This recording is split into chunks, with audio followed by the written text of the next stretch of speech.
In October 2019, landscaper Vincent Baldwin was contracted to restore and regrade the grounds of a historic colonial estate in Fauquier County, Virginia, a rural stretch of the state known for its rolling hills, old money farmland, and properties that have passed through families for well over a century.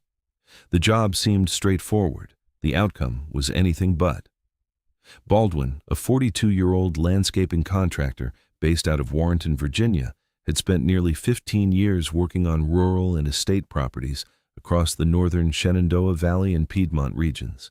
He had encountered his share of buried obstacles, forgotten well shafts, decommissioned septic systems, even the rusted shell of a 1950s pickup truck that had been swallowed by decades of shifting soil on a property near Culpeper. None of it had rattled him. He was, by all accounts, a methodical and experienced professional. The Hartwell estate sits on approximately 34 acres east of Warrenton, off a county road that winds through horse country and timberland. The main structure is a federal-style manor house dating to the 1840s, and the grounds, once meticulously maintained, had fallen into significant disrepair over the preceding decades. The current owner, Richard Hartwell, a retired estate attorney formerly of Alexandria, Virginia, had inherited the property from a distant relative in 2011 and had been working gradually to restore it. In the autumn of 2019, he hired Baldwin's company to level and regrade a large section of the backyard that had developed an uneven, sunken terrain over the years. Baldwin arrived on site on the morning of October 14th. Ground temperatures had dropped overnight, and a light mist was still sitting over the lower fields when he began work. He started his industrial tiller along the eastern boundary of the backyard, near an old stone perimeter wall.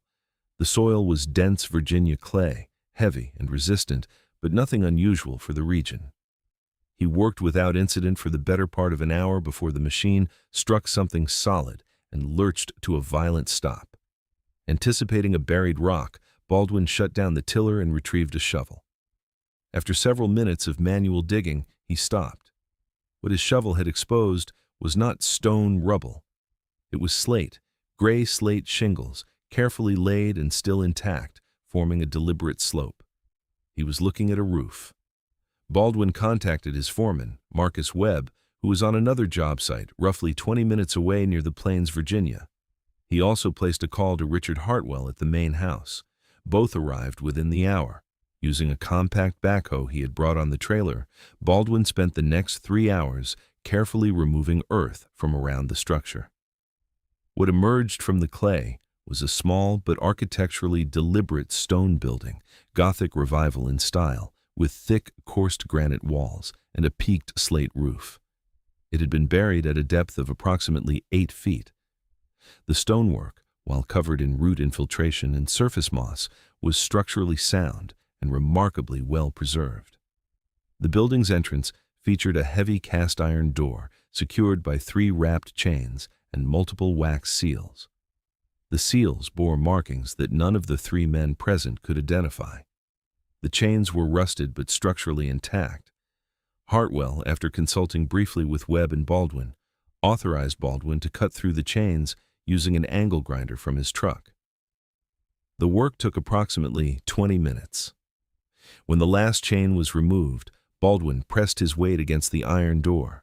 It resisted. Rust and decades of compression had stiffened the frame, but after sustained force, it gave way with a prolonged metallic groan. Baldwin activated his flashlight and directed it into the chamber. The air that escaped was dense with moisture and decay.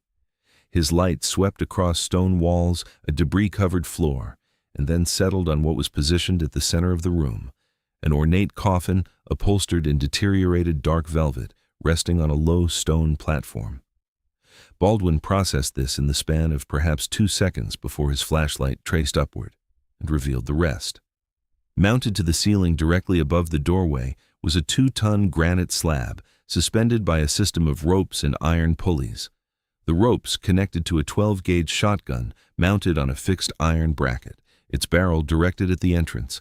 A thin wire ran from the shotgun's trigger mechanism to the iron door itself. The system was designed so that opening the door would pull the wire, discharge the firearm, sever the suspension ropes, and dropped the granite slab onto anyone standing in the entrance. Baldwin fell backward out of the doorway and onto the floor of the excavation pit, shouting. He was uninjured. Investigators later confirmed that the shotgun's firing pin had been rendered inoperable by decades of moisture intrusion and advanced corrosion. The trap had attempted to function, the wire had pulled taut, but the weapon had failed to discharge. Baldwin had survived by a mechanical failure that could just as easily not have occurred. Fauquier County Sheriff's deputies arrived within 2 hours of Hartwell's call. The site was secured and subsequently turned over to a joint team including the Virginia State Police, the State Medical Examiner's Office, and historians from James Madison University in Harrisonburg, Virginia. The trap mechanism was carefully disarmed over the following day before the chamber was formally entered and documented.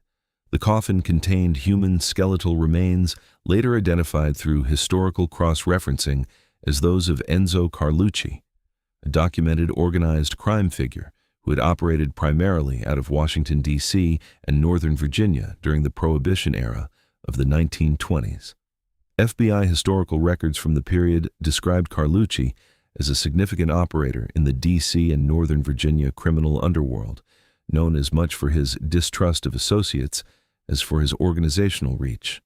He had reportedly disappeared from public and criminal record around 1931, with his fate never officially established.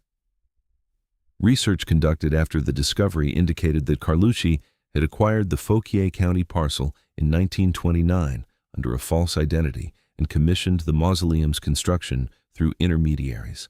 The structure did not appear in any county land or building records under his name or the property's ownership chain. The trap mechanism was consistent with the extreme personal paranoia documented in FBI surveillance files from the period.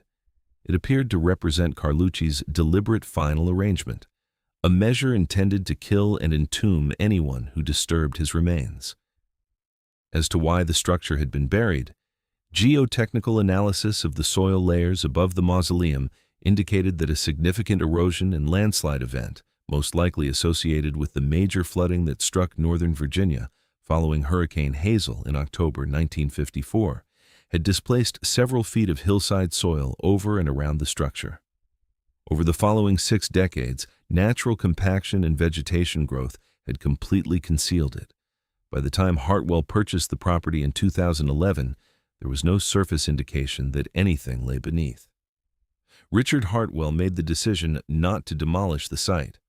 In coordination with Fauquier County Historical Preservation Authorities, the mausoleum was stabilized, and a reinforced tempered glass viewing panel was installed over the chamber floor, allowing the interior, including the coffin and the suspended trap mechanism, to be viewed safely from above. A historical marker at the site details Carlucci's documented history and the circumstances of the discovery. The estate has since drawn modest but consistent interest from historians, true crime researchers, and local visitors. Vincent Baldwin returned to active work following a brief period away from the Hartwell project. He continues to operate his landscaping business out of Warrenton. In a brief interview with a regional publication in early 2020, he was straightforward about the experience. He said he thinks about that morning every time his equipment meets resistance in the ground. He said it is not something a person forgets,